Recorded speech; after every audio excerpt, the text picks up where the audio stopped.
kon nañ ko annoncé léegi mu nekk ay déballage yoo xam ne mi ngi am gannaaw ba nga xamee ne Bercy bi weesu na mu nekk Bercy 4 juin bi amoon na ci jàmm mu nekkoon réussite ñëpp waxoon ko kenn xaaru ci woon nag après li nga xam ne moom moo ci xew mu nekk benn déballage boo xam ne mi ngi am ci côté promoteur yi nga xam ne ñoom ñoo ko organisé woon waxtu nañ ci affaire billetterie sauvage yi maanaam ay billets yoo xam ne dañ ko doon jaay di ko jëndaat di ko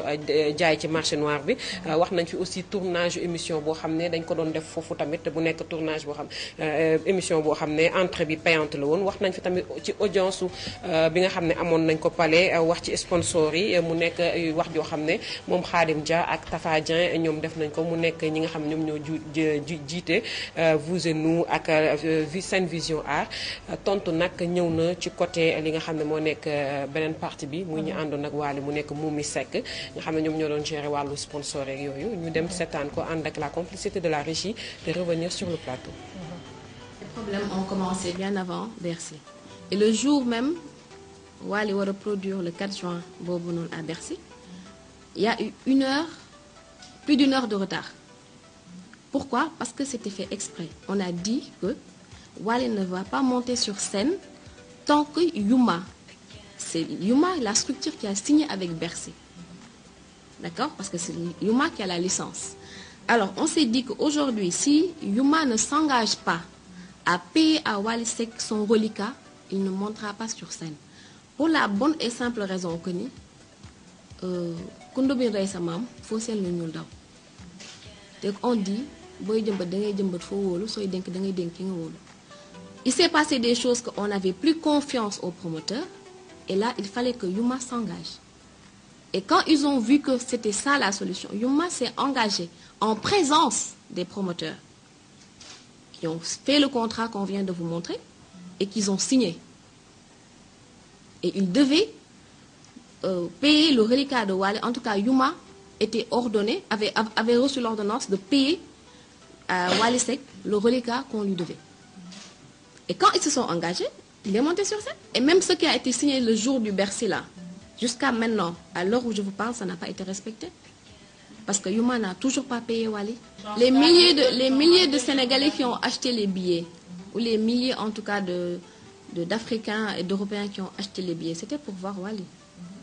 C'était lui la star. Et il ne pouvait pas aujourd'hui aller dans un hôtel où tout le monde était là-bas. Même par sécurité. Il a le droit. Et aussi, il ne va pas prendre un avion pour faire escale à je ne sais où. Alors qu'il a l'habitude de voyager avec Air France. Kenn xaaru ko woon mais le problème comme je dis du début jusqu'à la fin lenn kese la war a fay Wally xaalisam te fay ñu ko xaalisam loolu yëpp ay genre diversion la pour détourner l'attention des gens. Wally bu laajte xaalisam du dem taxaw ci presse bi naan leen fay leen ma sama xaalis Wally moo ëpp loolu moom il s'est engagé, il a respecté l'engagement. ñoom est-ce que à un seul moment ils ont respecté ce qu'ils avaient fait ce qu'ils avaient signé. Même si c'est pas signé, en tout cas le contrat moral, ils n'ont pas respecté. ñu wax ci loolu ba pare. xam nga Youssou Ndour aujourd'hui su gisee ne Wally mi ngi def événement moom mu njëkk ko def xam comment ça se passe xam comment ni ñuy defee ba yëf yi dox su ko waxee tamit rafet na rek. comme moom moo leen ne dem leen jënd ko je dis bien dem leen ngeen jënd ko ngeen jaayaat ko ci marché noir kon xam nañu kon billet dañ ko fay jënd. kenn du ko fa may Bercy du maye billet France maye billet amul France. même les organisateurs dañu koy jënd suñ ko bëggee la preuve ñoom ils ont acheté les billets pour mun ko jaayaat et puis même bu nekkee loolu la ay milliers de personnes ñëw nañ kon solu malgré la pluie malgré les problèmes de transport toog di xaar pour ñu sax leen billet pour ñu dugg ça c'est même insulter les gens qui sont là-bas. xam nga Bercy ku ko xool loolu mu mel noonu xam nga ne dafa nekk ëpp na 6000 personnes dëgg rek moo neex ku seetaan image gis ni loolu fa nekk ëpp na 6000 personnes force bi rek ëpp na loolu donc bu nekk lépp 6000 moo fa nekk les gens n'ont qu'à juger xanaa ku nekk am nga sa bët pour xool pour war a xam lii lan moo fa nekk. Par rapport à la projection de la photo du blanc, c'était fait exprès pour le Puyo. xam nga yooyu noonu ay wax détail la yoo xam ne sax man bëgguma di ci wax parce que aujourd'hui je pense que boo demee ba Bercy di def yooyu pour huer nit amul sens te Samba Abidjan boobu ñuy wax en question fi leen ko commencé ci anniversaire am te loolu Bercy ñëwagul parce que dañu doon tëggaloo ci benn endroit mu bëgg ko rendre hommage c'est pas la première fois mu koy rendre hommage pourquoi aujourd'hui ça devrait être un problème et puis yow ko xam da nga ne disuloo ko bi mu ñëwee nuyu la waxu leen waxantewu leen dara comment tu peux savoir que war na way lii ba nga koy teree ne ko waxal lii bul wax lii loolu am na sens si nga sooy wax man waxuma ak ñiy ànd ak mouvance mi di dem ak ma riirandoo bi sénégalais yi am xel di réfléchir la ñuy waxal ñi nga xam ne wax bu normal ak bu tegu si yoon boo ko déggee da nga koy xam donc yooyu noonu ay détails la Wally du uyee waate kenn xamul loolu du ko def te loolu taxu ko woon jóge foofu lu fa taxoon jóg mooy ñëw bégal waa Sénégal bégal Afrique parce que loolu ndamu Afrique la comme il a dit nag boo amee sa ndam yàlla suturaal la sagal la nga bëgg saa gis sa xewi sa sutura loolu moom c'est autre chose remercier nit sax nit ku defal baax da nga koy remercier loolu si àdduna loolu la am mais c'est pas obligatoire il y a combien de promoteurs qui organisent des grands événements te kenn xamu leen kenn mësu leen a tudd parce que ils ne veulent même pas nit yi xam leen ils sont dans l'ombre te mësuñu koo kaas c'est quoi le problème bi mu ñibbisee Sénégal mais déjà moom bu mu nekkee sur scène dañ ko forcer pour mu wàcc il a même pas terminé te loolu noonu yëpp daf ko war a fay loolu daf ko def pour bégal sénégalais yi déplacé wu ñëw mu jël si war a jël si xaalisam fayaat ko Bercy 12000 euros xaj na si moom pour fay ko juste pour toog sénégalais yi fa yi dox ci taw bi ak jànkonte ak problème mu transport yi ñëw fekk ko foofu noonu moo tax mu defaat loolu bañ koy wàccee dañ ko doon naan heure bi jot na ñun ñoo nekkoon ci backstage bi xam nañ lu fa xew donc tey ay remercier naa loolu du détail ba mu ñëwee Sénégal ñu accueillir ko mu toog am dal mën a wax am temps remercier leen tudd na leen problème bi daal mooy nañu fay Wally nañu fay itam ñeneen ñi ñu ameel xaalis. Par rapport à l'organisation du prochain Bercy. dama bëgg a xam ndax Bercy dafa am exclusivité gis nga tey ku nekk nit nga dangay xool li nga xam ne woo war a mën a nekk koo wóoluwul nga liggéey ak moom ak ay problème du début jusqu'à la fin ñu jóge ci loolu ay wax yeneen di am kooku doo liggéeyte ak moom ñoom mënatuñu fexe ci àdduna ba liggéeyate ak Wally xam nga loolu mënatul nekk waaye léegi nag est-ce que Bercy dafa am exclusivité ku am sa moyen am sa mun ko def bu la neexee nga dem defi ko suñ ko mënaatoon suba dañ koy defaat suba Bercy kenn moomu ko. voilà en plus li tax ñu gën a wax ci lii sax parce que le lundi c'est-à-dire le Bercy on a fait le Bercy samedi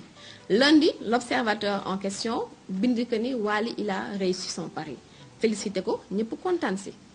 Le mardi on revient pour dire que ni oui on a que 6500 xaw ma 6300 personnes.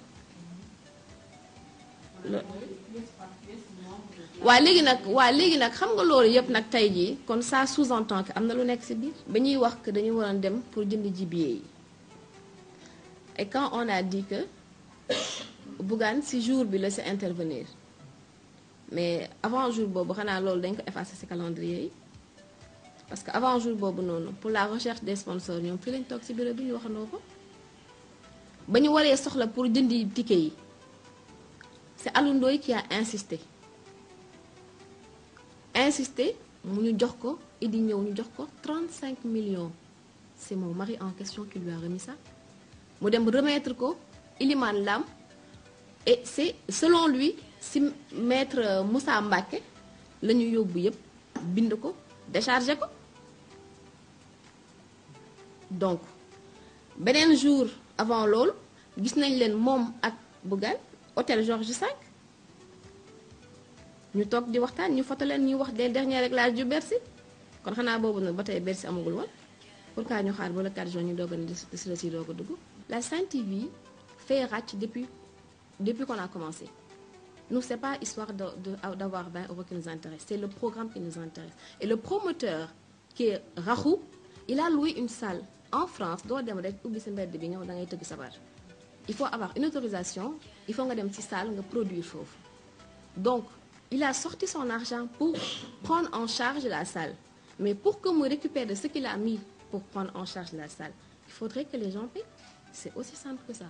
Binta élément bi nekk noonu. waaw élément bi moo nekk noonu mu bëri ay questions yu bëri yoo xam ne moom ci la répondre ci bi mu mujjee wax sax mu nekk question am nekkoon le fait que ñoom waa Vous et Nous dañ ne bi ñu demee foofu ñoom dañoo bëggoon a tourner foofu émission boobu entrée payante la woon 20 euros lañu doon fay pour dugg maanaam 13 000 francs CFA te xaalis boobu noonu ci poche muum yi la waroon dugg moom moo tax mu daat ci tontu noonu xamale ne émission ràcc bi fi ñu ko doon tourner salle boobu dañ koy fay donc sabar kenn du ko tëgg ci mbedd mi donc loolu moo waroon tax boobu la entrée tamit mën a nekk payante répondre na aussi par rapport ak billetterie sauvage yi nga xam ne ñoom dañoo wax ne Youssou Ndour moo leen conseillé ne leen nañ def billetterie sauvage maanaam jël billet yi jaay leen marché noir moom mu xamal ne billet yi boo ko jëndul doo ko mën a jël ba di ko jaay ci marché noir bi te ñoom sax seen wax nañ ko ne billet yi dañ koo jënd pour mën ko dugalaat ci marché noir bi pour mën ko faa jaay ndax Bercy amul benn billet boo xam ne dañ ko fa doon maye ndax rumeur yi doon nañ jug naan ay Châtelet ak yeneen coins yi foofu noonu dañ fa doon maye ay billets te loolu ça marche pas wane ne wax na tamit par rapport ak li nga xam ne moo nekk nombre de places yi ñoom seen bopp ñu naan ay 6000 places li commencé discuter ci nombre de places yi nga xam ne moom moo fees image yi yaakaar naa ne wane na ko moom tamit apporté na réponse par rapport ak loolu noonu mu nekk tant de questions yoo xam ne wax nañ ko même projection wu image Youssou Ndour bi nga xam ne ñoom nee nañ c'était dans le but que bu ñu wanee image bi ñu yuuxu ko mu nekk Samba Abidjan bi mu fa way moom tamit apporté na ci réponse mu nekk les réponses de Moumi Seck par rapport ak déballage bi nga xam ne Vous et Nous ak Sen Vision Art def nañ ko mu nekkoon sortie boo xam ne defoon nañ ko démb mu ñu suscité beaucoup de débats ci li nga xam ne moo nekk wàllum net bi